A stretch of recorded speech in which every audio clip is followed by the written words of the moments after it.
ಎಲ್ಲ ನನ್ನ ಸಹೋದರ ಸಹೋದರಿಯರಿಗೆ, ಸಾರ್ವಜನಿಕರಿಗೆ, ನೇರ ಪ್ರಸಾರವನ್ನು ವೀಕ್ಷಿಸುತ್ತಿರುವ ಜನರಿಗೆ ನನ್ನ ಹೃದಯಪೂರ್ವಕ నమస్కారాలు. ఇక్కడికి వచ్చిన మా అభిమానులకి, జన సైనికులకి, ఆడపడుచులకి నా హృదయపూర్వక నమస్కారం.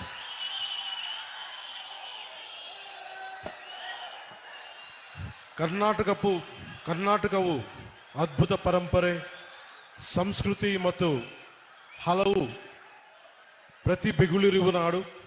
ಜಗತ್ತಿಗೆ ಅವರ ಇಂಜಿನಿಯರಿಂಗ್ ತೇಜಸ್ಸು ಮತ್ತು ದೃಷ್ಟಿಕೋನದಿಂದ ಭಾರತದ ಮೂಲ ಸೌಕರ್ಯವನ್ನು ಬದಲಿಸಿದ ಭಾರತ ರತ್ನ ಮೋಕ್ಷಗುಂಡಂ ವಿಶ್ವೇಶ್ವರಯ್ಯಂತಹ